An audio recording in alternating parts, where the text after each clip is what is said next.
Hello students, let us start today the new chapter arithmetic progression.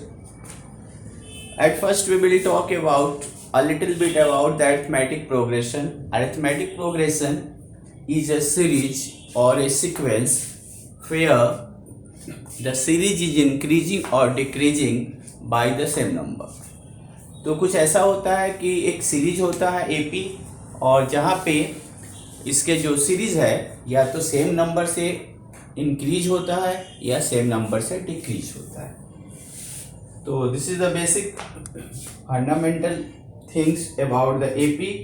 Now let us do the questions. This is exercise 5.1. Question number first. In this question first question is the taxi fare after each kilometer when the fare is rupees 15 for the first kilometer and rupees 8 for each additional kilometer. So we have to say that whether these situations does the list of number involve make an arithmetic progression and why. बताना है कि क्या इससे जो इन number से जो series बनेगी क्या एपी है और अगर एपी है तो क्यों है. एपी होने के लिए सबसे पहले जो बेसिक चीज़ है, जो मेन चीज़ है, वो है कि हमारा इसमें कॉमन डिफरेंस जिसको डी कहते हैं should be always equal. If the common difference are not equal then it is not considered as an AP. तो let us see the question. The question is taxi fare for each kilometre is rupees 50. तो taxi fare for first kilometer was A1. So this A1 equal to 50. Taxi fare for 2 kilometer it will be like A2, that is 15 plus 8, that is 23. And for third kilometer 3 kilometer it is A3 and it is 23 plus 8, that is 31. So we have now A1, A2, A3. For AP we know that A2 minus A1 always be equal to A3 minus A2. Now check the numbers. At the place of A2 we will write 23, at the place of A1 is 15, A3 is 31 and A2 is 23. 23 minus 15 is 8 and this is also 8. So here difference is equal, therefore it is an AP. तो अगर ये दोनों number same होगा तो ये AP है, अगर same नहीं हुआ तो ये एपी नहीं है. It is not an AP if they are not equal. Now the next question. The amount of air present in a cylinder when a vacuum pump removes 1/4 of the air remaining in the cylinder at a time. तो बताना है कि किसी cylinder में जो air है उसको vacuum pump से हर बार 1/4 निकाल दिया जाता है और जितने उसमें रिमेनिंग वो है एयर है. तो इससे जो सीरीज बनेगी क्या वो एपी होगी कि नहीं होगी. तो देखते हैं इसको.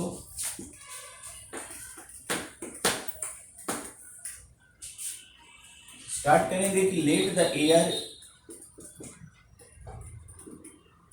इन सिलेंडर बी एक्स. तो मान लिया कि सिलेंडर में x एयर है. अब देखेंगे कि आफ्टर फर्स्ट रिमूवल सिलेंडर में एयर कितना बचता है. तो जस्ट वी विल राइट कि इसको A1 ले लिया. तो after first removal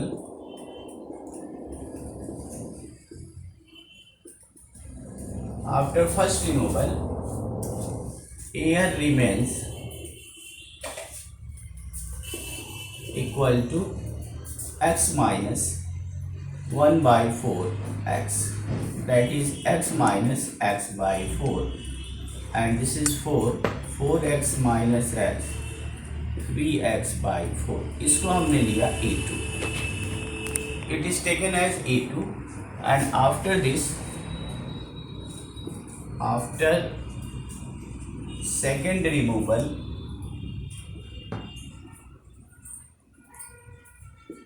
air remains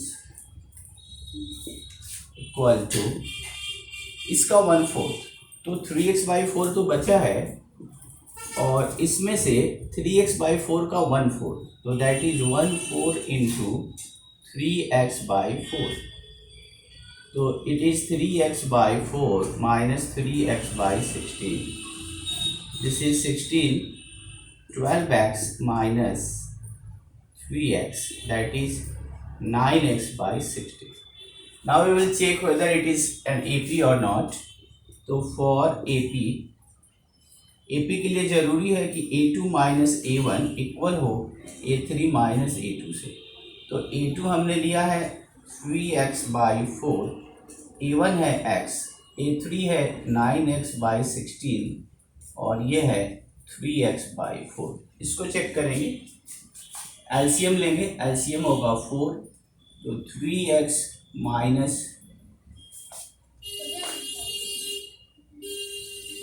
3x/4 minus LCM करने के बाद देखते हैं क्या आता है। 4x इस साइड होगा 16, 9x माइनस 12x, और कैलकुलेट करें इसको आप, तो देखें आपको मिलेगा -x/4 minus 3x/16 not equal, therefore not an AP. Equal नहीं आया तो ये AP नहीं है। नाउ द नेक्स्ट क्वेश्चन, अगले क्वेश्चन की तरफ चलें। अगला क्वेश्चन है कि the cost of digging a well after every meter of digging, when it comes ₹150 for the first meter, rises by ₹50 for the subsequent meter. पहले मीटर के लिए जब हम वेल खोदेंगे, कुआं खुदाई करवाते हैं, तो उसकी डिगिंग का कॉस्ट है पहले मीटर के लिए ₹150, उसके बाद हर अगले मीटर के लिए ₹50। तो this is third, so here A1 is taken as 150, A2 can be taken 150 plus 50 equal to 200, and A3 will be 200 plus 50, that is 250. So this is a simple question. So for AP, A2 minus A1 equal to A3 minus A2, same formula. A2 is 200, A1 is 150, A3 is 250, and this is 200. It is 50 and it is 50. So yes, it is an AP. ये AP में है. Now the next question. The amount of money in the account every year when 10,000 is deposited at compound interest 8% per annum.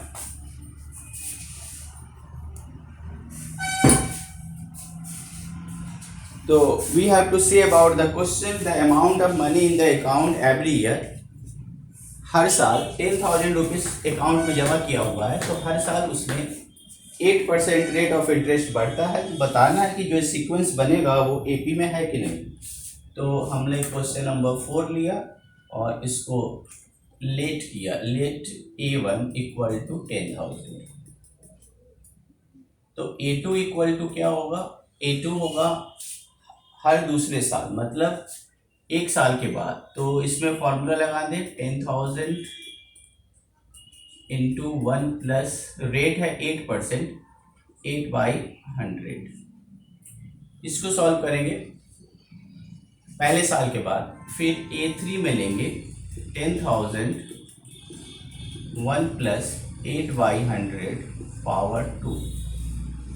Okay, first year के बाद, second year के बाद इसका calculation करके देखते हैं कितना आता है। तो this is 10,000 into 108 by 100, 2 0 cancel out, 10800, and what about this? This is 10,000 into 108 square है ये, 108 अपॉन 100 स्क्वायर है, 2 बार आएगा, 2 0 2 0 cancel, 2 0 2 0 cancel, and this calculation will be after multiplying 108 and 108, this will be 11664, 11,664। अब देखना है कि ये एपी में है कि नहीं। तो same formula for AP, A2 minus A1 equal to A3 minus A2. A2 is 10,800, A1 is 10,000, A3 is 11,664 and A2 is 10,800. So let us subtract. It will be 800 and this will be 4 6 8 864. So not equal. It is not equal, not an AP. Okay, so this is the way to solve these questions. Now the question number 4, where it is written that write the first 4 terms of AP. पहले 4 terms लिखने हैं and fill the first term A and common difference D are given. अगर A और D दिया हुआ है तो हमारे लिए किसी भी AP के कोई भी टर्म लिखना मुश्किल नहीं होगा। तो A equal to question number 2 का first A equal to 10 and D equal to 10। First term अगर हमको लिखना है तो फर्स्ट टर्म तो A ही होता है, A1 equal to A equal to 10। Second term के लिए हम लोग लिखते हैं A2 equal to A plus D. तो A की वैल्यू है 10 और D की वैल्यू भी है 10, तो A2 हो जाएगा 20। A3 लिखने जाएंगे तो A प्लस 2D होता है, A की जगह पे 10, 2D के जगह पे 10। कैलकुलेट करें तो 10 प्लस 20, दिस इज 30। तो we have to write first 4 terms. एक और लिखते हैं A4, A plus 3D, 10 plus 3 into 10, 10 plus 30 equal to 40। तो इस तरह से आप जितने भी टर्म्स लिखना चाहो लिख सकते हो। बस अगर A4 लिखना है तो 3D लिखना, एक कम करके लिखना है यहाँ पे D में। क्वेश्चन नंबर 3 देखें कि for the following AP right the first term and the common difference. इसका फर्स्ट टर्म बताना है और कॉमन डिफरेंस बताना है, कि जो कि ये सिंपल क्वेश्चन है। इसका फर्स्ट लिया हमने, तो फर्स्ट टर्म पहले सीरीज को लिख लें, 3, 1, -1, -3 and this.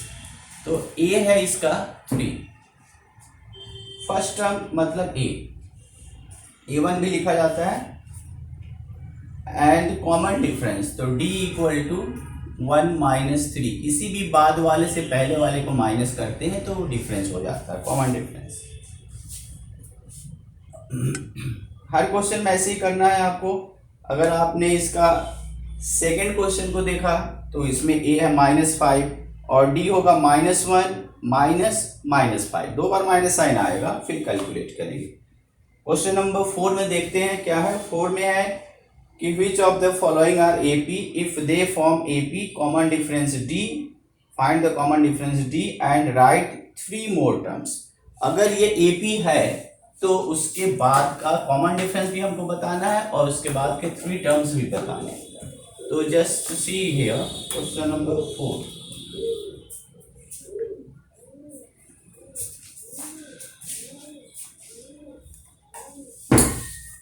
In question number 4, at first we have to check whether it is an AP or not. This is taken the question number 2. This is 2, 5 by 2, 3,7/2 and dash dash. 4 terms are given here. At first we will try the AP. So for AP, A2 minus A1 should be equal to A3 minus A2. It is 5/2 minus 2 and 7/2. A3 is 3, sorry, 3 minus 5/2. Now check out. Check it whether it is AP or not. LCM is 2, 5 minus 4. LCM is 2 and this is 6 minus 5. So 1/2 equal to 1/2. So yes, it is an AP. तो AP है तो इसके बाद के 4 terms लिखने हैं हमको. अच्छा, कॉमन डिफरेंस में लिखना है तो D यही हो जाएगा, D इक्वल टू 1/2. जो ये नंबर आया है ये D ही है. अब ये D हो गया. अब इसके बाद हमको लिखना है कि राइट 3 मोर टर्म्स. 3 मोर टर्म मतलब 1 2 3 4 तक तो लिखा हुआ है. तो A5 लिखेंगे. A5 equal to A plus 4D. A2 है 4 और D की वैल्यू है 1/2. तो it will be 4. Now A6, A plus 5D. 2 plus 5 into 1/2 that is 2 plus 5/2. LCM is 2. 4 plus 5, 9/2. This is A6. Now we can find out A7, that is A plus 60. A is 2, 6, D is 1/2. This is 2 plus 3, that means 5. A8. This is the fourth one, A8. A8 means A plus 7D. A is 2, 7 into D. D is 1/2. So 2 plus 7/2, that is 2. 2 to the 4 plus 7, 11/2. So we got all the 4 terms after these given terms. So method is same for each and every question here, but few questions we are going to take here. I think we will take the question number 5 of 4th. इसका 5th number question हम लोग देखते हैं.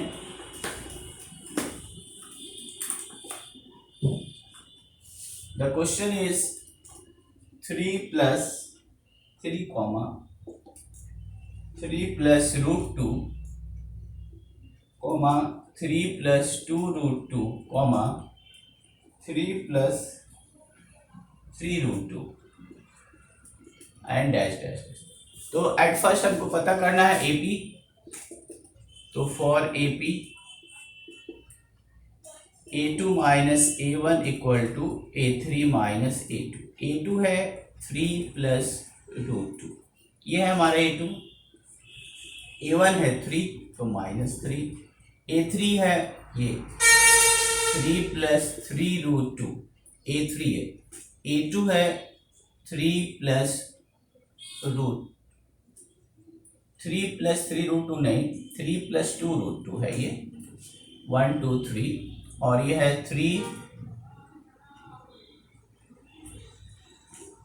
3 plus root 2.